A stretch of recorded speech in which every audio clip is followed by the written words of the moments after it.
నమస్తే ఫ్రెండ్స్. ఒక్క మాట, అతనికి పిచ్చెక్కింది. అతనికి పిచ్చెక్కింది. దీనికి ఆంగ్ల అనువాదం చెప్పండి. కాసేపు ఆలోచించండి. ఎస్, రకరకాల వాక్యాలు మదిలోకి వస్తున్నాయి కదా. He became a mad man. He has lost his mind. He lost his temper. Yes, ఇవన్నీ ఓకే. అయినా సరే మీ సందేహ నివృత్తి కోసం మీ స్నేహితుడిని కూడా అడిగారు. అరే, అతనికి పిచ్చెక్కింది, దీని ఇంగ్లీష్లో ఏమంటారు అని అడిగారు. అప్పుడు అతను హీ వెంట్ క్రేజీ అని కాన్ఫిడెంట్గా చెప్పాడు. కానీ మీకు అది తప్పు అనిపించింది.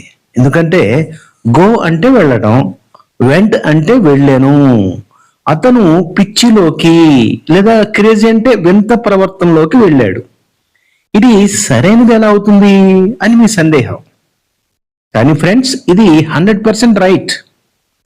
అదే మీరు యాక్టివ్ వొకాబులరీలో ఈ క్రింది విషయం తెలుసుకుంటే మీకు ఆ సందేహం వచ్చేదే కాదు. అదేంటో చూద్దాం. Go plus adjective. ఎప్పుడైనా సరే గో అనేటటువంటి వెర్బ్కి అడ్జెక్టివ్ యాడ్ అయితే దాని అర్థం ఒక స్థితిలోకి మారు అని వస్తుంది. ఇది తరచుగా చెడు మార్పే సహజంగా. ఎందుకంటే ఆహారం పాడైపోయింది, ద ఫుడ్ వెంట్ బ్యాడ్ అంటాం.